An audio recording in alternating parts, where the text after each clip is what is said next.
ప్రభునందు ప్రియమైన దేవుని బిడ్డలందరికీ ప్రభువైన యేసుక్రీస్తు వారి నామమున వందనాలు తెలియజేస్తా ఉన్నాను.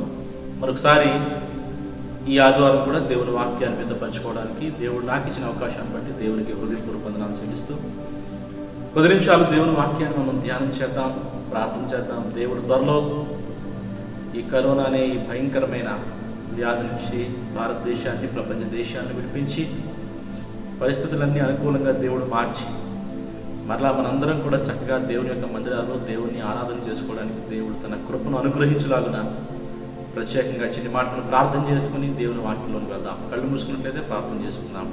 మహాపరిశుద్ధుడా మీకు వందనాలు తండ్రి, మహాగణుడు నాయన, మహోన్నతుడు, సర్వాధికారివి, సర్వసృష్టికర్తమైన దేవుడు ప్రభువా మీకు స్తోత్రాలు.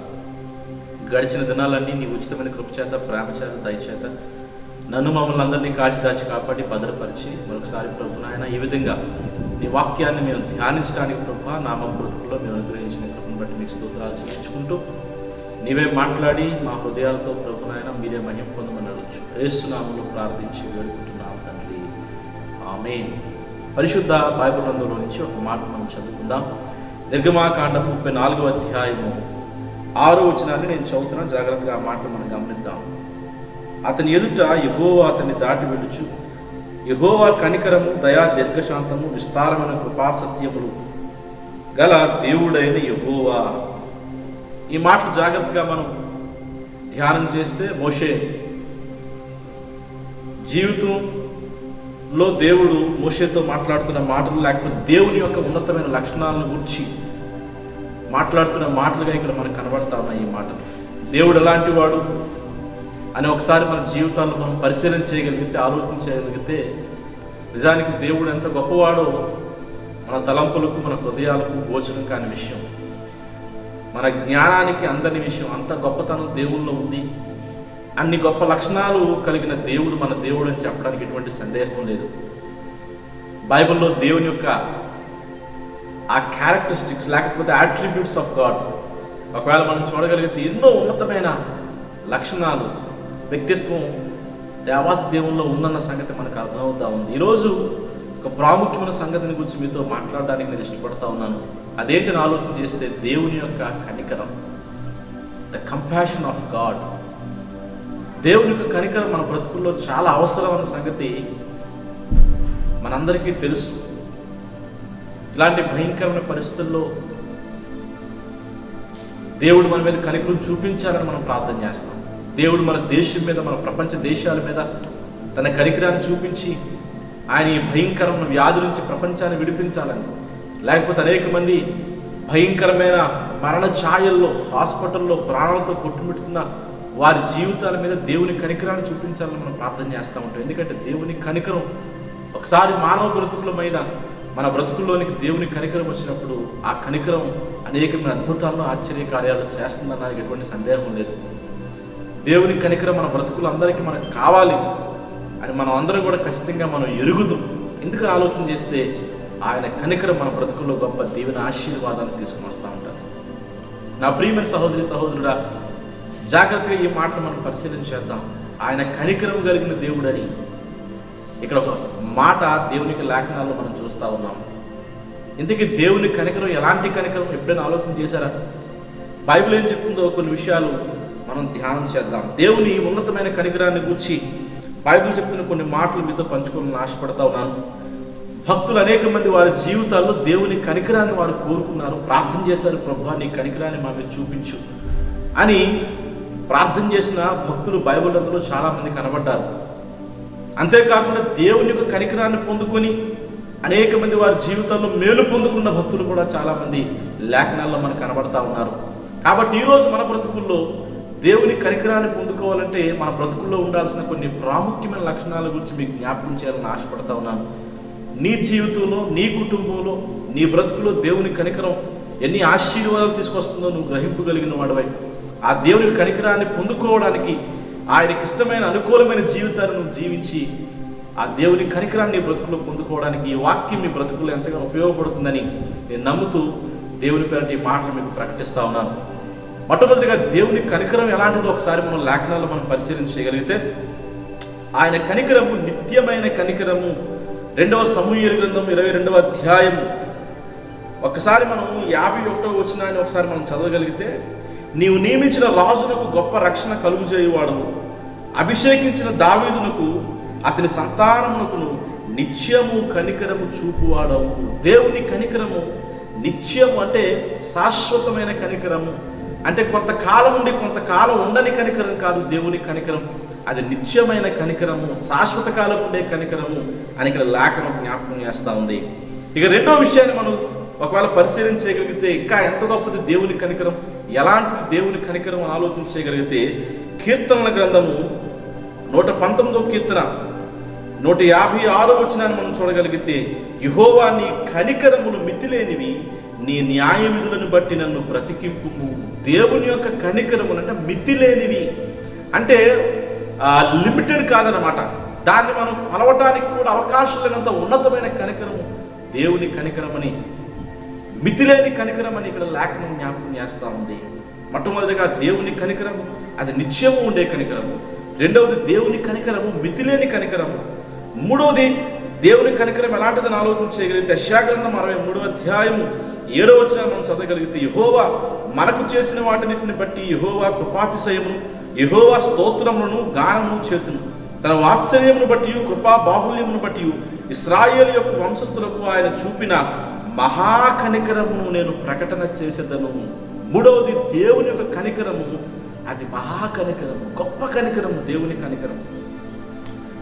అదే మాట దానియేలు గ్రంథము 9:18లో కూడా అక్కడ మహాకనికరం అని చెప్పాడు. ఇక్కడ నీ గొప్ప కనికరమును బట్టి మేము నిన్ను ప్రార్థించుచున్నాము గాని మా స్వనీతి కార్యమును బట్టి నీ సన్నిధి నిలవబడి ప్రార్థించుట లేదు. మా దేవా, చెవియొగ్గి ఆలకింపుము, నీ కన్నులు తెరిచి నీ పేరు పెట్టబడిన ఈ పట్టణం మీదకి వచ్చిన నాశనమును, నీ పేరు పెట్టబడిన ఈ పట్టణమును దృష్టించు చూడుము. దేవుని కనికరం అది ఎంత గొప్పది, ఎలాంటిది అంటే లేఖనాలు చాలా స్పష్టంగా విపులంగా మనతో మాట్లాడుతున్న సంగతులు ఏంటని ఆలోచన చేయగలిగితే, అది నిత్యమైన కనికరమని, రెండవది మితిలేని కనికరమని, మూడవది మహాకనికరమని, నాలుగవది గొప్ప కనికరమని దేవుని యొక్క కనికరాన్ని గురించి లేఖనాలు స్పష్టం చేస్తూ ఉన్నాయి. నా ప్రియమైన సహోదరి సహోదరులారా, ఇంత ఉన్నతమైన దేవుని కనికరం మానవ బ్రతుకుల్లో ఎంత అవసరం ఒకసారి మనం ఆలోచన చేయగలగాలి. ఆనాడు అనేక మంది మీద యేసు ప్రభువారు ఆయన 33.5 సంవత్సరాలు ఈ భూమి మీద బ్రతికారు. 3.5 సంవత్సరాలు తన పరిచర్య కాలంలో అనేక మంది మీద దేవుడు కనికర పడినప్పుడు ఏం జరిగిందో లేఖనాల్లో ఒకసారి మనం పరిశీలన చేయగలిగితే, లూకాసు వార్త 7వ అధ్యాయం 13వ వచనంలో, ప్రభు ఆమెను చూచి ఆమె కనికరపడి 7వ వద్దని ఆమెతో చెప్పి దగ్గరకు వచ్చి పాడెను ముట్టగా మోయుచున్న వారు నిలిచిరి. నాయనను ఒక ఊరిలో ఒక విధవరాలి ఒక కుమారుడు మరణించి పాడి మీద మోసుకుని పోపడుతున్నప్పుడు విధవరాలు కన్నీళ్లు కారుస్తూ ఏడుస్తూ ఉన్నప్పుడు యేసు ప్రభువారు ఆ మార్గం గుండా వస్తున్నప్పుడు అక్కడ జరిగిన సంఘటన ఏంటని ఆలోచన చేస్తే, ప్రభు ఆమె యందు కనికరపడి ఆ విధురాలు కన్నీళ్లు చూసి ఆమె యందు కనికరపడి దేవుడు ఆ పాడిని కిందకి దించమని చెప్పి ఆ చిన్నవాడిని బ్రతికించి తన తల్లికి అప్పగించాడు. దేవుని కనికరం ఆ రోజు తన కుమారుణ్ణి ఆమె తిరిగి పొందే విధంగా ఆమెకు సహాయం చేసింది. ఈరోజు నా ప్రియమైన సహోదరి సహోదరులారా, దేవుని కనికరం ఎంత ఉన్నతంగా మన బ్రతుకుల్లో అవసరమో ఒకసారి ఈ మాటలు మనకు ఆలోచన చేయగలిగేది అర్థమవుతా ఉంది. దేవుని కనికరపడి ఆమె యొక్క కుమారుని బ్రతికించాడు. ఈరోజు దేవుని కనికరం మన బ్రతుకుల్లో మనకు అవసరం. మార్కు సువార్త 8:2, జనులు నేటికి 3 దినముల నుండి నా ఎదురున్నారు, వారికి తిననేవి లేనందున నేను వారి మీద కనికరపడుచున్నాను. యేసు ప్రభువారు 3 దినాలు ఆయన బోధ విన్న తర్వాత ప్రజలు ఆకలితో ఉన్న సంగతి గ్రహించిన దేవుడు వారి మీద కనికరపడుచున్నాడంట. అయ్యో, నా ప్రజలు ఇంతవరకు 3 దినాల నుంచి ఏమి తినకుండా బోధ వింటా ఉన్నారు, వాక్యాన్ని వింటా ఉన్నారు, కాబట్టి వారిని ఆకలితో పంపించడం ఏమాత్రం కూడా అది సబబు కాదని ప్రభు వారి ఆకలితో ఉండడం బట్టి దేవుడు వారి మీద కనికరపడి అక్కడ రొట్టెలు చేపలు దేవుడు వారికి ఆహారంగా పెట్టినట్టుగా లేఖనం జ్ఞాపకం చేస్తూ ఉంది. దేవుని కనికరం నాయను గ్రామంలోని విధవరాలకు కన్నీళ్లు తుడిచింది. దేవుని కనికరం కొన్ని వేల మంది యొక్క ఆకలిని తీర్చింది. మార్కు సువార్త 1:41, ఆయన కనికరపడి చేయి చాపి వానిని ముట్టి నాకిష్టమే, నీవు శుద్ధువు కమ్మని వానితో చెప్పాను. కుష్ఠరోగి యేసు ప్రభు దగ్గరికి వచ్చినప్పుడు ప్రజలందరూ ఆయన చూసి దూరంగా పారిపోతున్నప్పుడు ప్రభువారు ఆయన దగ్గరికి వచ్చినప్పుడు నేనేం నీకు చేయాలని నువ్వు కోరుకుంటా ఉన్నావు అనంటే కనికరపడి యేసు ప్రభువారు వారిని ముట్టడానికి వెళ్తున్నప్పుడు అక్కడ ప్రభువా నేను స్వస్థ చిత్తుని కావాలనుకుంటా ఉన్నాను, నీకు ఇష్టమైతే నన్ను ముట్టు ప్రభువా, బాగు చేయి ప్రభువా అని యేసు ప్రభువా అని అడిగినప్పుడు యేసు ప్రభువా నాకు ఇష్టమే అని ఆ కుష్ఠరోగిని బాగు చేసినట్లుగా లేఖనం సెలవిస్తూ ఉంది. కనికరపడి అందరూ అతన్ని అసహించుకుని దూరంగా పారిపోతా ఉన్నారు. ఎక్కడ ఆ రోగం మనకు వచ్చేస్తుందేమో, ఎక్కడ ఆ రోగం మనకు అంటుకుంటుందేమో, ఎక్కడ మనం మళ్ళా పాలు వెలుపులకు వెళ్ళిపోవలసి ఉంటుందేమో, ఎక్కడ మనల్ని సమాజం, మనుషులు, మన శ్రేయోభిలాషులు, స్నేహితులు మనల్ని దూరం చేసేస్తారేమో అనే ఉద్దేశంతో ఆ రోగాన్ని చూసి భయపడిపోతూ ఉంటే ప్రభువు వారి మీద కనికరపడ్డాడు. యేసు ప్రభు యొక్క కనికరం మనం బాగు చేసే కనికరం, స్వస్థపరిచే కనికరం. ఈరోజు నా ప్రియమైన సహోదరి సహోదరులు, ఎంతోమంది కరోనా అనే వ్యాధితో భయంకరంగా వారు బాధపడుతూ ఉన్నారు.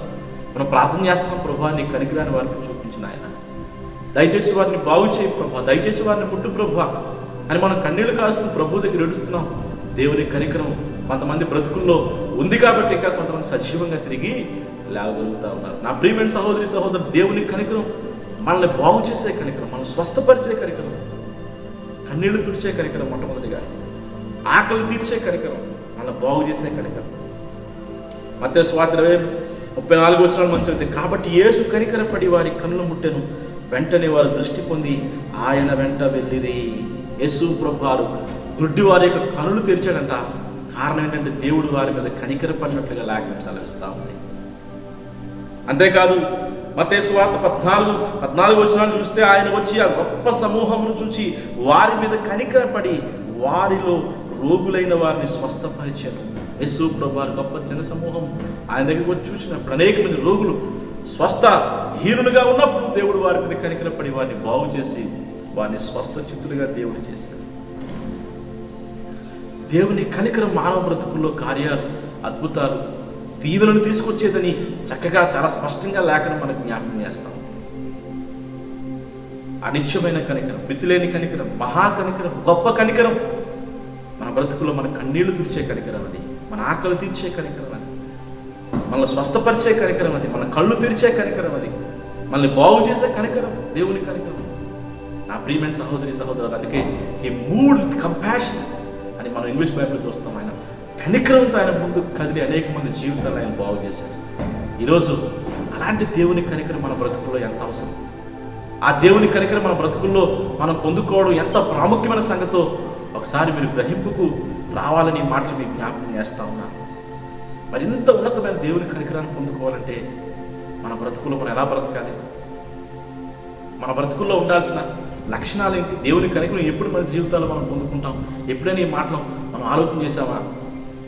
భక్తులు కొంతమంది గ్రహింపు కలిగిన వారే దేవుని కనికరం కోసం ప్రార్థన చేసి వారి బ్రతుకుల్లో మేలు పొందుతున్నారు. ఈరోజు నీవు నేను దేవుని కనికరం కోసం మన బ్రతుకులో ప్రార్థన చేసే ముందు మన బ్రతుకులో ఉన్న కొన్ని ప్రాముఖ్యమైన లక్షణాలు మన జీవితంలో మనం కలిగి ఉండి ఆ దేవుని కనికరాన్ని మనం పొందుకునే విధంగా మన బ్రతుకును మార్చుకోవాలని లేఖనాల ద్వారా మీకు జ్ఞాపకం చేస్తూ ఒక 3-4 సంగతులు మీ ముందు పెట్టాలని ఆశపడతా ఉన్నాను. దేవుని కనికరం మనం పొందుకోవాలంటే మొట్టమొదటిగా ఏం చేయాలో ఒకసారి మనం చూద్దాం, లేఖనాల్లో పరిశీలన చేద్దాం. దేవుని కనికరం మన బ్రతుకులోకి రావాలంటే మనం ఏం చేయాలి? సామెతల గ్రంథము 28వ అధ్యాయము 13వ వచనాన్ని మనం చదువుదాం. సామెతల గ్రంథం 28వ అధ్యాయం 13వ వచనం, అతిక్రమమును దాచిపెట్టువాడు వర్ధిల్లడు, వాటిని ఒప్పుకొని విడిచిపెట్టువాడు కనికరము పొందును. అతిక్రమములు దాచిపెట్టువాడు వర్ధిల్లడు, దానిని ఒప్పుకొని విడిచిపెట్టువాడు కనికరము పొందును. దేవుని కనికరం మనం పొందాలంటే మన బతుకులు మనకు ఉండాల్సిన లక్షణం ఏంటంటే అతిక్రమాలు దాచిపెట్టకుండా దాన్ని ఒప్పుకొని మనం విడిచిపెట్టాలి. మానవ మాతృలంగా మన బ్రతుకుల్లో చాలాసార్లు ప్రభు దగ్గర తప్పిపోతూ ఉంటాం. మనం మాటలు, క్రియలు, తలంపులు, ఆలోచనలు, నడవడిక, ఉద్దేశాలు, కొన్నిసార్లు మన జీవితాల్లో ఉన్న మనం బలహీనతలను బట్టి మనం దేవునికి వ్యతిరేకంగా అతిక్రమాలు చేసే పరిస్థితి ప్రతి ఒక్కరి జీవితంలో ఖచ్చితంగా ఉంటుంది. అయితే మన బ్రతుకుల్లో దాన్ని దాచిపెట్టకూడదని, అతిక్రమాన్ని ఒప్పుకొని విడిచిపెడితే మన బ్రతుకుల్లో దేవుని కనికరాన్ని మనం పొందుకుంటామని లేఖనం సెలవిస్తా ఉంది. బైబిల్ అందరూ దావీదు ఒకసారి మనం కానీ జ్ఞాపకం చేసుకుంటే దావీదు తన జీవితంలో దేవుని దగ్గర తప్పిపోయాడు తెలుసు, బెత్షెబా విషయం. అదంతా ఎక్స్ప్లెయిన్ చేయడం నాకు ఇష్టం లేదు, ఎందుకంటే అందరికీ తెలిసిన సంగతే. అనవసరంగా టైం కిల్ చేయడం నా ఉద్దేశం కాదు. బెత్షెబా విషయంలో దావీదు తప్పిపోయినప్పుడు దావీదుకు అర్థమైన తాను చేసిన పాపాన్ని గురించి తాను ప్రభు దగ్గర ఒప్పుకున్నట్లుగా లేక జ్ఞాపకం చేస్తాను. కన్నీళ్లు కాచాడు ప్రభు దగ్గర. ప్రభువా, ఇదిగో నన్ను క్షమించిన ఆయన, నీ సన్నిధిలోంచి నన్ను త్రోసివేయొద్దు. దేవుని మొరపెట్టుకున్నాడు, వేడుకున్నాడు, అతిక్రమాలను దాచిపెట్టుకున్న ప్రభు దగ్గర ఒప్పుకున్నాడు దావీదు. అందుకే దావీదు కనికరాన్ని పొందాడు. నిత్యమైన కనికరము దావీదు పట్ల దేవుడు చూపించినట్లుగా మనం చదువుకున్నాం లేఖనాల్లో. దావీదు సంతానం పట్ల దేవుని కనికరం ఉంది. దేవుడు మన అతిక్రమాలను ఒప్పుకొని విడిచిపెట్టగలిగితే మన బ్రతుకులో తన కనికరాన్ని చూపిస్తాడు. అపోస్తుల కార్యం ఒకవేళ మనం చూడగలిగితే అననీయ సఫీరాలు ఇద్దరు వారి యొక్క భూమిని అంతా అమ్మి దేవుని యొక్క పనికి పరిచర్యకు ఇవ్వాలని నిర్ణయం తీసుకున్న తర్వాత ఆ భూమిని అమ్మిన వెల ఎక్కువ రావడంతో ఆ ధనాపేక్షలైపోయి, ధనం మీద ఆశ కలిగిన వారు అయిపోయి కొంత ధనాన్ని దాచిపెట్టి కొంత ధనాన్ని పేతురు దగ్గరికి తీసుకుని వచ్చినట్టుగా లేఖనం సెలవిస్తూ ఉంది. పేతురు గారు అడిగారు, మీరు ఇంతకే అమ్మారమ్మా ఈ స్థలం? ఫస్ట్ భర్తను అడిగాడు, ఆయన అబద్ధం చెప్పాడు, తాను చేసిన తప్పును ఒప్పుకోకుండా అతిక్రమాన్ని దాచిపెట్టాడు. బైబిల్ చెప్పింది అక్కడికక్కడ ఆయన మృతి చెందాడు. తర్వాత భార్య వచ్చింది, ఆమె కూడా దాచిపెట్టింది. ఇద్దరు కూడా అక్కడికక్కడికే చనిపోయి వెళ్ళిపోయినట్లుగా లేఖనం జ్ఞాపకం చేస్తాం. అతిక్రమాలు మనం దాచిపెట్టకూడదు, దాన్ని ఒప్పుకొని మనం విడిచిపెట్టే వాళ్ళం కావాలి. ఈరోజు ఒకవేళ మన బ్రతుకుల్లో ఏవైనా అతిక్రమాలు ఉంటే, దేవునికి వ్యతిరేకమైన ధోరణి, దేవునికి వ్యతిరేకమైన కార్యాలు ఒకవేళ తెలుసో తెలియక ఒకవేళ మనం చేస్తుంటే మన జీవితాల్లో ప్రభు దగ్గర మనం ఒప్పుకునే వాళ్ళం కావాలి. ప్రభా, ఇదిగో ఈ విషయంలో నేను తప్పిపోయిన ప్రభా, దయతో నన్ను క్షమించు, మన్నించు అని ప్రభు దగ్గర మనం ఒప్పుకుంటే, దాన్ని మనం విడిచిపెడితే రెండవది మన జీవితాల్లో దేవుని కనికరాన్ని మనం పొందుకుంటాం. ఒప్పుకోవడం ఎంత ఇంపార్టెంటో విడిచిపెట్టడం కూడా అంతే ఇంపార్టెంట్. ఈ రెండు మన బ్రతుకులో కూర్చున్నప్పుడు మన జీవితంలో దేవుని కనికరాన్ని మనం పొందుకుంటామని లేఖనం జ్ఞాపకం చేస్తూ ఉంది. ఇక రెండో విషయాన్ని మీకు జ్ఞాపకం చేస్తాను త్వరగా. మొదటి రాజుల గ్రంథం 8వ అధ్యాయం 23వ వచనంలో చదివితే, యెహోవా ఇశ్రాయేలు దేవా, పైనున్న ఆకాశం అందైనను క్రిందనున్న భూమి అందైనను నీ వంటి దేవుడు ఒకడును లేడు. పూర్ణ మనస్సుతో నీ దృష్టికి అనుకూలముగా నడుచు, నీ దాసుల విషయమై నీవు నిబంధనను నెరవేర్చు కనికరం చూపుచూ ఉండువాడు అయి ఉన్నావు. ఎవరి మీద దేవుడు కనికరం చూపుచూ ఉండేవాడంట? పూర్ణ మనసుతో నీ దృష్టికి అనుకూలముగా నడుచు, నీ దాసుల విషయమై. దేవుని యొక్క దృష్టికి పూర్ణ మనసుతో అనుకూలముగా నడిచే వారి యొక్క విషయమై దేవుని యొక్క కనికరము ఆయన చూపించేవాడై ఉన్నాడు. పూర్ణ మనసుతో దేవుని దృష్టికి అనుకూలంగా నడవాలి. రెండో విషయం, ఈరోజు మనం ఎవరి దృష్టికి అనుకూలంగా నడుస్తూ ఉన్నాం? కొంతమంది మనుషుల దృష్టికి అనుకూలంగా నడవాలని ప్రయత్నం చేస్తారు. మనుషుల యొక్క మెప్పు కోసం మనుషులు మనల్ని మెచ్చుకోవాలి, పాస్టర్ గారు మనల్ని మెచ్చుకోవాలి, సంఘ పెద్దలు మనల్ని మెచ్చుకోవాలి, లేకపోతే లోకస్తులు మన చుట్టూ ఉన్నవారు మనల్ని మెచ్చుకోవాలి. ప్రభు చూడడం లేదు కదా, వీళ్ళందరూ చూస్తున్నారు కాబట్టి మనం ఏం చేయాలంటే వీరి దృష్టికి అనుకూలంగా కొన్నిసార్లు నడుచుకోవాలి అనే ఉద్దేశం కలిగి మనుషుల దృష్టికి అనుకూలంగా నడుచుకోవడానికి ప్రయత్నం చేస్తూ దేవుని దృష్టిలో మనం తప్పులు చేస్తూ ఉంటాం. దేవుని దృష్టిలో మనం ప్రతికూలంగా నడుచుకునే ప్రయత్నాలు మనం చేస్తూ ఉంటాం. కానీ దేవుని వాక్యం చెప్తా ఉంది, దేవుని దృష్టికి అనుకూలంగా పూర్ణ మనసుతో నడుచుకునే వారి మీద దేవుని కనికరం ఎల్లప్పుడూ ఉండును అని లేఖనం సెలవిస్తూ ఉంది. ఈరోజు నా ప్రియమైన సహోదరి సహోదరుడా, మనుషుల యొక్క మెప్పు కోసం, మనుషుల యొక్క పొగిడింపుల కోసం, మనుషుల్ని మెచ్చుకోవడం కోసం ఒకవేళ కొన్నిసార్లు దేవుని వాక్యానికి వ్యతిరేకమైన ధోరణి తప్పు అని గ్రహింపు కలిగి కూడా మన జీవితాలు ఇంకా మనుషుల దృష్టికి అనుకూలంగా నడుచుకుంటా ఉన్నామా? దేవుని కనికరాన్ని నువ్వు కోల్పోతావు. దేవుని కనికరం నీ మీద ఉండకుండా నువ్వు తప్పిపోయే అవకాశం ఉంది. కాబట్టి ఈరోజు లేఖనం జ్ఞాపకం చేస్తూ ఉంది, ఈరోజు పూర్ణ మనస్సుతో దేవుని దృష్టికి అనుకూలంగా ప్రతిదాన్ని జరిగించి నడుచుకోవాలి. ఆలోచించే ఇది దేవుని దృష్టిలో ఎంతవరకు కరెక్టు, ఎంతవరకు ఇలా చేస్తే దేవుడు సంతోషిస్తాడు, ఎంతవరకు ఇలా చేస్తే దేవుడు నన్ను బట్టి ఆనందిస్తాడు అని ఆలోచన చేసి నీ ప్రతి అడుగు, ప్రతి తలంపు, ప్రతి ఉద్దేశం, ప్రతి ఆలోచన దేవునికి అనుకూలంగా ఉండాలి. పూర్ణ మనసుతో ఆయనకు అనుకూలంగా ఉండి నీ బ్రతుకులలో ముందుకు సాగిపోయినప్పుడు నీ జీవితంలో దేవుని కనికరాన్ని పొందుకుంటామని లేఖనం జ్ఞాపకం చేస్తాం. మొట్టమొదటిగా అతిక్రమాలు దాచిపెట్టుకుని విడిచిపెడితే దేవుని కనికరం నువ్వు పొందుకుంటావు. రెండవది పూర్ణ మనసుతో దేవునికి అనుకూలంగా నడుచుకుంటే నువ్వు పొందుకుంటావు దేవుని కనికరాన్ని. ఇక మూడవది మత్తయి సువార్త 5వ అధ్యాయము 7వ వచనాన్ని మనం చదివితే, కనికరము గల వారు ధన్యులు, వారు కనికరము పొందుదురు. కనికరం చూపించేవారు కనికరాన్ని పొందుకుంటారు. ఈరోజు మనం కూడా కనికరాన్ని చూపగలిగే వాళ్ళంగా ఉండాలి అని ప్రభు మాత్రమే కాదు, ఆయా సందర్భాల్లో భక్తులు అనేక మంది జ్ఞాపకం చేశారు. మనం ఎందుకు కనికరాన్ని చూపించాలి అనంటే లూకాసు వార్త 6:36 ఉంది, కాబట్టి మీ తండ్రి కనికరము గలవాడై ఉన్నట్టు మీరును కనికరము గలవారయ్యుడి. మన ప్రభు, మన తండ్రి, మన దేవాది దేవుడు అనే కనికరము కలిగిన దేవుడు. కాబట్టి ఈరోజు మనం కూడా ఆయన బిడ్డలంగా ఆయన లక్షణాలను మనం కూడా అడాప్ట్ చేసుకోవాలి. ఆయన కనికరాన్ని మనం కూడా కలిగి మన బ్రతుకుల్లో ఆ కనికరం ప్రకారం మన జీవితాల్లో ముందుకు సాగిపోవాలి. ఆ కనికరాన్ని మనం కూడా కలిగి ఉండాలి. కాబట్టి ఈరోజు దేవాది దేవుని యొక్క ఉన్నతమైన ఆ లక్షణాన్ని దేవుని బిడ్డలంగా, ఆయన కుమారులు కుమార్తెలుగా మనం ఆ కనికరమైన లక్షణాన్ని కలిగి ఉండి కనికరాన్ని చూపించే వాళ్ళంగా ఉండాలని ప్రభు జ్ఞాపకం చేస్తూ ఉన్నాడు. నిజానికి దేశంలో కనికరం అనేది లేదని లేఖనం చెప్తా ఉంది. ఎప్పుడో ప్రవచనాత్మకంగా హోషియా 4:1 చూసి, ఇశ్రాయేలు వారులారా యెహోవా మాట ఆలకించుడి, సత్యమును కనికరమును దేవునికి వచ్చిన జ్ఞానమును దేశమును లేకపోవడం చూచి యెహోవా దేశ నివాసులతో వ్యాజ్యమాడుచున్నాడు. ప్రవచన కాలం అది ఎప్పుడో రాయబడిన మాట. అప్పుడు దేశంలో కనికరం లేదంట. ఈరోజు ఆ పరిస్థితిని గురించి ఒకవేళ ఆలోచన చేస్తే ఇంకా భయంకరంగా ఈరోజు దేశాల్లో పరిస్థితి మనకు కనబడతా ఉంది. ఎక్కడుంది కనికరం? కనికరం చూపించగలుగుతున్నామా? మన తోటి సహోదరుల మీద కష్టాల్లో, దుఃఖాల్లో, ఇరుకు ఇబ్బందుల్లో ఉన్న వాళ్ళ మీద కనికరాన్ని చూపించాలి. ఆదరణ, నెమ్మది లేక, ధైర్యం లేక, నిరుత్సాహంతో కృంగిపోతున్న వారి మీద మనం కనికరాన్ని చూపించాలి. విధురాలు, దిక్కులేని పిల్లల మీద కనికరాన్ని చూపించాలి. ఈరోజు కనికరం, కన్నీళ్లు కార్చే వారి మీద మన కనికరాన్ని మనం చూపించాలి. దేశంలో కనికరం లేకపోవడం చూచి దేశ నివాసులతో వ్యాజ్యమాడుచు ఉన్నాడు దేవుడు.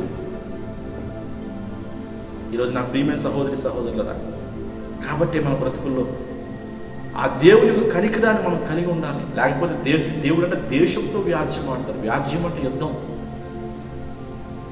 మనం దేవుని బిడ్డలంగా కనికరాన్ని కలిగి లేకపోతే దేవుడు మనతో యుద్ధం చేస్తాడని లేఖనం చెప్తాం. యాకోబు 2:13 మనం చూస్తే, కనికరము చూపనివాడు కనికరము లేని తీర్పు పొందును, కనికరము తీర్పును మించి అచ్చయ పొందును. కనికరము చూపనివాడు కనికరము లేని తీర్పు పొందును. బైబిల్ అందులో ఒకసారి మనం జాగ్రత్తగా పరిశీలన చేసినట్లయితే, కనికరము చూపనివాడు కనికరము లేని తీర్పు పొందును. బైబిల్ అందులో ఒక ఇలిస్ట్రేషన్ లేకపోతే ఒక సంఘటన ప్రభువారు మనకు జ్ఞాపకం చేశారు. మత్తయి సువార్త 18వ అధ్యాయంలో 24వ వచనం నుంచి మనం చదివితే, అతను లెక్క చూసుకుని మొదలుపెట్టినప్పుడు అతనికి 10,000 తలాంతులు అచ్చి ఉన్న ఒకడు అతని యొద్దకు తేబడను. ఒక యజమానుడు లెక్క చూసుకోవడం మొదలుపెట్టినప్పుడు అతనికి 10,000 తలాంతులు అచ్చి ఉన్న ఒకడు అతని యొద్దకు తేబడ్డాడు. డబ్బులు తీసుకుని ఉన్న ఒక వ్యక్తి బాకీ తీర్చిన వాడు ఇంచుమించుగా 10,000 తలాంతులు. ఒక తలాంతు ఇంచుమించుగా 3,600 రూపాయలకు సమానం. అంటే ఇంచుమించుగా కొన్ని కోట్ల రూపాయలు అచ్చి ఉండిపోయాడు. అతడు అతని దగ్గర తీసుకుని రాబడినప్పుడు అతను అడిగాడు, ఏమని? అప్పు తీర్చుటకు నీ వద్ద ఏమైనా ఉందా అంటే, అతడు అప్పు తీర్చుటకు నా వద్ద ఏమీ లేనందున వాని యజమాడు వాని వాని భార్యను పిల్లలను వాని కలిగినది యావత్తును అమ్మి అప్పు తీర్చవాలని ఆజ్ఞాపించాను. కాబట్టి ఆ దాసుడు అతని ఎదురు సాగిలపడి మొక్కి, నా ఎడ్ల ఓర్చుకును, నీకు అంతయు చెల్లించునని చెప్పగా ఆ దాసుడు యజమానుడు కనికరపడి వానిని విడిచిపెట్టి వాని అప్పు క్షమించెను. ఎప్పుడైతే అచ్చి ఉన్నవాడు సాగిలపడి తన భార్యను తీసుకొచ్చాడు, తన పిల్లల్ని తీసుకొచ్చాడు, అందరిని తీసుకొచ్చినప్పుడు సాగిలపడి వేడుకుంటూ ఉన్నాడు, అయ్యా ఇదిగో నా దయచేసి ఓర్చుకో, నేను నీకు తర్వాత డబ్బులు ఇస్తాను, లేకపోతే నేను ఇవ్వలేను. ఆయన బ్రతిమాలుకుంటూ ఉన్నప్పుడు బైబిల్ చెప్తా ఉంది, అతని యజమానుడు అతని మీద కనికరపడి అతన్ని విడిచిపెట్టి వాని అప్పు క్షమించాడు. అబ్బా, ఎంత అప్పు కూడా వాడు వేడుకున్నప్పుడు, బ్రతిమాలుకున్నప్పుడు తన యజమానుడు క్షమించేశాడంట. ఆ తర్వాత జరిగిన విషయం జాగ్రత్తగా మనం ఆలోచించేట్లయితే, ఆ దాసుడు బయటకు వెళ్ళి తనకు 100 దేనారము వచ్చి ఉన్న తన తోడి దాసులలో ఒకరిని చూచాను. అయితే వీడు బయటికి వెళ్ళాడు. క్షమించబడిన వీడు బయటికి వెళ్ళినప్పుడు వీడికి ఇంకొక వ్యక్తి బాకీ ఉన్నాడు అప్పు. ఇంచుమించుగా ఎంత ఆలోచన చేస్తే 100 దేనారములు అంటే ఒక దేనారం ఇంచుమించుగా ₹1 అచ్చి ఉన్న తన తోడి దాసులలో ఒకరిని చూసి వాని గొంతు పట్టుకొని, నీవు అచ్చి ఉన్నది చెల్లించుమను. అందుకు వాని తోడి దాసులు సాగిలపడి, నా ఎడల ఓర్చుకును, నీకు చెల్లించదనని వానిని వేడుకొనెను గాని వాడు ఒప్పుకొనక అచ్చి ఉన్నది చెల్లించు వరకు వారిని చెరసాలలో వేయించెను. కాగా వాని తోడి దాసులు జరిగినది చూచి మిక్కిలి దుఃఖపడి వచ్చి జరిగినదంతయు తన యజమానునికి వివరముగా తెలిపిరి. అప్పుడు వాని యజమానుడు వారిని పిలిపించి, చెడ్డదాసుడా, నీవు నన్ను వేడుకుంటేవి గనుక నీ అప్పంతయు క్షమించి తిని, నేను నిన్ను కరుణించిన ప్రకారము నీవు నీ తోడి దాసుని కరుణింపవలసి ఉండేను కదా అని వానితో చెప్పాను. అందుచేత వాని యజమానుడు కోపపడి తనకు అచ్చియున్నదంతయు చెల్లించు వరకు బాధపడు వారికి వారిని అప్పగించెను. మీలో ప్రతివాడు తన సహోదరుని హృదయపూర్వకంగా క్షమింపని ఎడ్ల నా పరలోకపు తండ్రి ఆ ప్రకారమే నీ ఎడ్ల చేయును. నా ప్రియమైన సహోదరి సహోదరులారా, 50 రూపాయలు బాకీ ఉన్నందుకు తన సహదాసుని తీసుకుని వెళ్ళి గొంతు మీద కత్తి పెట్టి అతన్ని బంధించి ఇష్టానుసారంగా చెరసాలలో వేయించి ఆయన కొట్టించినట్టుగా లేఖనం సెలవిస్తా ఉంది. ఈ సంగతి తెలుసుకున్న కొంతమంది తన యజమానుడికి ఈ విషయం చెప్పినప్పుడు వాడిని పిలిచాడు, చెడ్డదాసుడా, నీవు నాకింత ఎక్కువగా బాకీ ఉన్నా సరే నీకు క్షమించి నేను విడిచిపెట్టాను కదా, నీ మీద కనికరాన్ని చూపించాను, కరుణించాను కదా, క్షమించాను కదా, మరి నువ్వు ఎందుకు ఆ పని చేయలేకపోయావని చెప్పేసి మరలా నువ్వు డబ్బులు అప్పు తీర్చే వరకు నీకు శిక్ష తప్పదని చెప్పేసి బాధించు వారికి వారిని అప్పగించినట్టుగా లేఖనం సెలవిస్తా ఉంది. కనికరం చూపని మన బ్రతుకుల్లో కూడా మనం కనికరంలోని తీర్పు పొందుకుంటాం ఈ చెడ్డదాసులాగే. కాబట్టి ఈరోజు మనం కొన్నిసార్లు దేవుని ఉన్నతమైన లక్షణమైన ఆ కనికరాన్ని దేవుని బిడ్డలంగా మనం కూడా కలిగి ఉండాలి. కనికరం చూపించి వారు కనికరాన్ని పొందుకుంటారు. పరిసయ్యులు, శాస్త్రులు వారంట అన్ని విషయాల్లో ఏమండి నమ్మకంగా ఉండేవారు, కానీ కనికరాన్ని, సత్యము, న్యాయమును వారు విడిచిపెట్టారంట. 23:23 మత్తయి సువార్త, అయ్యో వేషధారులైన శాస్త్రులారా, పరిసయ్యులారా, మీరు పుదీనాలోను, సోపులోను, జీలకర్రలోను 10వ వంతులు చెల్లించి ధర్మశాస్త్రంలో ప్రధానమైన విషయములను అనగా న్యాయమును, కనికరమును, విశ్వాసమును విడిచిపెట్టిదిరి. అన్ని విషయాలు నమ్మకంగా, దశంభాగం ఇచ్చే విషయంలో నమ్మకంగా ఉన్న వీరు న్యాయము, కనికరాన్ని, సత్యమును వీడు విడిచిపెట్టినట్లుగా లేఖనం చదివిస్తాం. కాబట్టి ప్రభువు అన్నాడు, వాటిని మానక వీటిని కూడా చేయండి. మీరు దేవుని దగ్గర నమ్మకంగా ఉండండి, దశంభాగాలు నమ్మకంగా ఇవ్వండి, దేవునికి ఇచ్చే విషయంలో నమ్మకత్వాన్ని కోల్పోవద్దు, వాటిని మానకండి. వాటితో పాటు సత్యాన్ని, కనికరాన్ని, న్యాయమును కూడా మీరు జరిగించండి అనే లేఖనం ద్వారా ప్రభు జ్ఞాపకం చేస్తూ ఉన్నాడు. నా ప్రియమైన సహోదరి సహోదరులారా, ఉందా మన బ్రతుకులో కనికరం? ఆ దేవుని కనికరాన్ని మనం పొందుకోవాలంటే మొట్టమొదటిగా మన అతిక్రమాలను దాచిపెట్టకుండా ఒప్పుకోవాలి, విడిచిపెట్టాలి. అప్పుడు ఆయన కనికరాన్ని మనం పొందుకుంటాం. పూర్ణ మనసుతో మనుషులకు అనుకూలంగా కాకుండా దేవునికి అనుకూలంగా మనం నడుచుకునే వాళ్ళం కావాలి. మూడవది, మనం కనికరాన్ని చూపిస్తే దేవుని కనికరాన్ని మనం పొందుకుంటాం. 4వ విషయాన్ని మనం ఒక జాగ్రత్తగా పరిశీలన చేయగలిగితే, లూకాసు వార్త 1వ అధ్యాయము 50వ వచనంలో, ఆయనకు భయపడు వారి మీద ఆయన కనికరము తరతరములు ఉండును. దేవునికి భయపడితే, దేవుని పట్ల మనం భయం కలిగి బ్రతకగలిగితే దేవుని కనికరాన్ని మనం పొందుకుంటాం. దేవుని కనికరం మన మీద ఒక్క తరము కాదు, తరతరాలు కూడా ఉంటుందని లేఖనం సెలవిస్తూ ఉంది. దేవుని భయం మన హృదయాల్లో ఉందా, బ్రతుకుల్లో ఉందా? దేవునికి భయపడే వారమైనా మనం? చాలామంది దేవునికి భయపడుతున్నట్లుగా నటిస్తూ ఉంటాం. దేవుని వాక్యం చెప్పింది, యెహోవా యందు భయం పవిత్రమైనది. దేవుని యందు భయం పవిత్రమైనది. దేవుని దగ్గర మనం పవిత్రమైన భక్తి, భయం కలిగి ఉండాలి తప్ప మనం భయపడుతున్నట్లుగా నటించేవాళ్ళు మనం కాకూడదు. ఈరోజు నా ప్రియమైన సహోదరి సహోదరులారా, ఈరోజు మనం భయం లేకుండా బ్రతికే బ్రతుకు చాలామంది జీవితాల్లో కనబడతా ఉంది. దేవుడు అంటే భయం ఉండదు, దేవుని సేవకుడు అంటే భయం ఉండదు, తల్లిదండ్రులు అంటే భయం ఉండదు, పెద్దలంటే భయం ఉండదు. ఎవరికి భయపడకుండా ఇష్టానుసారమైన జీవితాలు జీవించే మనుషుల లోకంలో ఎంతమంది లేరు? మనుషులకు భయపడినా భయపడకపోయినా మనం దేవునికి మనం భయపడే వాళ్ళం కావాలి. దేవునికి మనం భయపడే వాళ్ళం కావాలి. ఆయన భయం, భక్తి కలిగి మనం బ్రతికే వాళ్ళమైతే లేఖనం సెలవిస్తూ ఉంది, ఆయనకు భయపడే వారి మీద ఆయన కనికరం ఉంటుంది. అబ్రహాము దేవునికి భయపడినట్లుగా దేవుని యొక్క లేఖనాల్లో మనం చూస్తాం. ఆది కాండంలో ఒకసారి మనం జాగ్రత్తగా పరిశీలన చేయగలిగితే 22వ అధ్యాయం 11వ వచనం చదువుతున్నాం. యెహోవా దూత పరలోకం అబ్రహాం అని అతనిని పిలిచినందుకు అతని చిత్తం ప్రభువాను. అప్పుడు ఆయన, చిన్నవాని మీద చేయి వేయకము, అతనిని ఏమీ చేయకము, నీవు ఒక్కడైన నీ కుమారుని నాకు ఇయ్య వెలితీయలేదు కనుక నీవు దేవునికి భయపడువాడవని ఇందువలన నాకు కనబడుచున్నదనను. దేవునికి స్తోత్రం. అబ్రహాము దేవునికి భయపడ్డాడు. ఇదిగో నీ ఒకగానో కుమారుణ్ణి తీసుకుని వచ్చి నాకు బలువమని దేవుడు చెప్పినట్లు లేఖనంలో మనం చూస్తాం. ఆ మాటకు అబ్రహాం విధేయత చూపించి వృద్ధాప్యంలో ఏకైక కుమారుని కూడా దేవుని కోసం బలివ్వడానికి అబ్రహాం ఏమాత్రం కూడా ఆలోచన చేయలేదు. ఆ పర్వతం మీద అబ్రహాం తన కుమారుని తీసుకుని బలివ్వబోతున్నప్పుడు దేవుడు మాట్లాడుతున్న మాటలు ఒకసారి మనం చదవగలిగితే అబ్రహాముని గురించి గొప్ప సాక్ష్యం చెప్తా ఉన్నాడు దేవుడు. అబ్రహాం, ఆ చిన్నవారి మీద చేయి వేయకము, ఆ చిన్నవారి మీద చేయి వేయకము. దీనిని బట్టి, ఈ కార్యమును బట్టి నువ్వు నాకు ఎంతగా భయపడుతున్నావో నాకు అర్థమవుతా ఉంది. నువ్వు నిజంగా నాకు దేవునికి భయపడేవాడు అన్న సంగతి నాకు అర్థమైంది. అందుకే అబ్రహాం జీవితంలో ఆ ఉన్నతమైన ఆశీర్వాదం అబ్రహాం అనుభవించినట్టుగా లేఖనం సెలవిస్తాం. దేవునికి భయపడే వారిని ఆయన ఆశీర్వదించే దేవుడు, దీవించే దేవుడు. దేవుడు చెప్పినట్లుగా చేయడానికి ఇష్టపడితే మన బ్రతుకుల్లో ఆయన ఆశీర్వదించే దేవుడు. అంతేకాకుండా దేవుని కనికరాన్ని తరతరములు కూడా మన మీద ఉంచే దేవుడు. ఈరోజు నా ప్రియమైన సహోదరి సహోదరుడు ఉందా? ఇలా చెప్పుకుంటూ పోతే అనేకమైన విషయాలు దేవుని యొక్క లేఖనాల్లో మనం పరిశోధన చేసి నేర్చుకోవచ్చు. కానీ మనకు టైం కొంచెం కాబట్టి ఈ కొద్ది మాటలు మీకు జ్ఞాపకం చేస్తూ ఉన్నాను.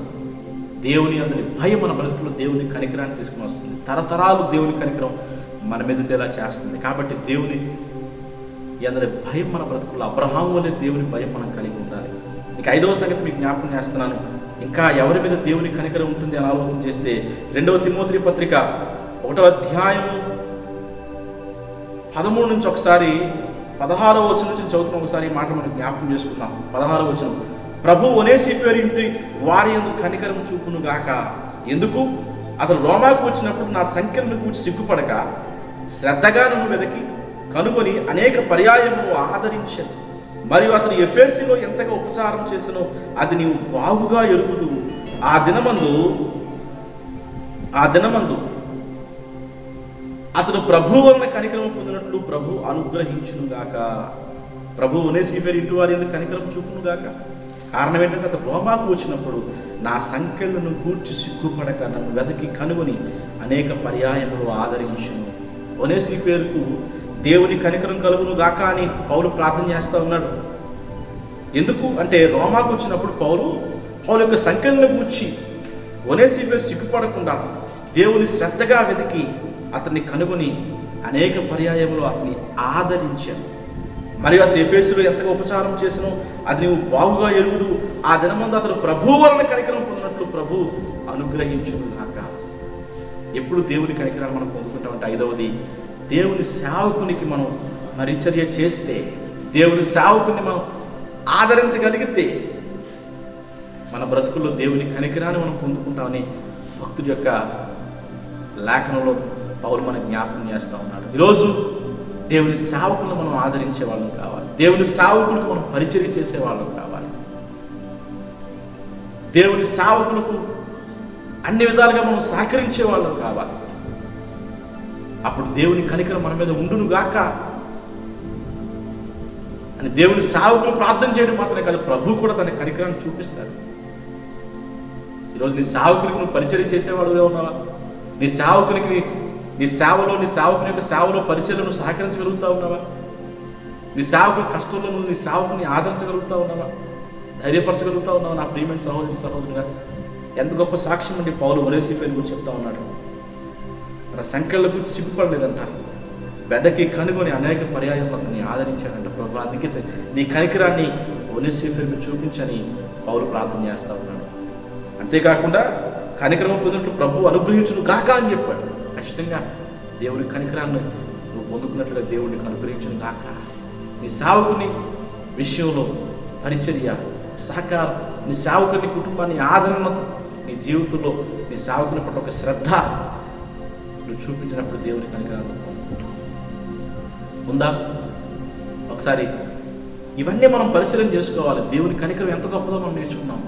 ఆ కనికరం మన బ్రతుకు మీదకి వస్తే, అనేక మంది బ్రతుకుల మీదకి వచ్చినప్పుడు ఏం జరిగిందో మనం లేఖనాల్లో పరిశోధన చేసాం.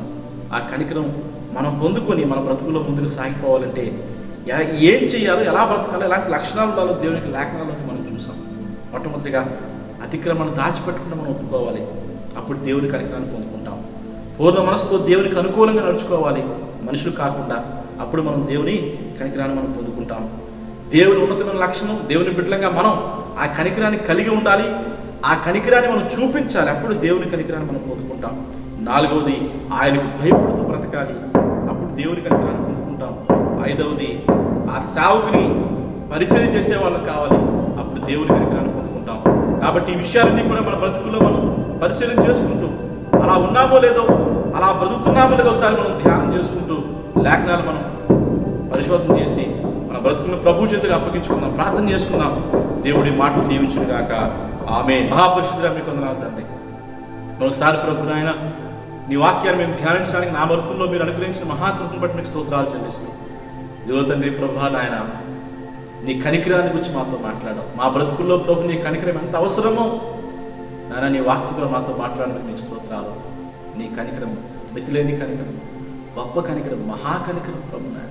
ఆ కనికరాన్ని పొందుకున్న అనేక మంది జీవితాల్లో గొప్ప కార్యాలు జరిగాయని, అదేవిధంగా ప్రభు నీ కనికరాన్ని ప్రభు మేము కూడా పొందుకుంటే ప్రభు నాయన మా జీవితాల్లో కూడా అలాంటి కార్యాలు జరుగుతాయి.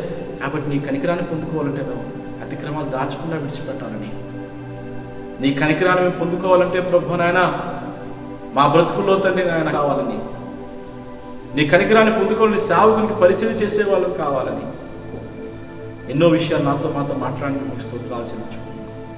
ఇదిగో తండ్రి నాయన, మా బ్రతుకులో నీవు కోరుకున్న ప్రతి లక్షణం మేము కలిగి నీ ఉన్నతమైన కనికరాన్ని పొందుకొని నీవు ఇచ్చే ప్రతి ఆశీర్వాదాన్ని అనుభవించాలని మాకందరికీ మీరు సహాయం చేసి మహిమ పొందమని యేసు నామములో ప్రార్థించి వేడుకుంటున్నాం తండ్రి. ఆమేన్. యేసు రక్తమే జయం, యేసు నామమున సంపూర్ణ విజయం, వాది కలగక నాశనం కలుగును గాక. ఆమేన్. మన తండ్రి దేవుని ప్రేమ, కుమారుడు యేసుక్రీస్తు వారి కృప, పరిశుద్ధాత్మ దేవుని అన్యుని సహవాసమైన సన్నిధాని కాపుదల భద్రత సదాకాలం తోడే నడిపించును గాక.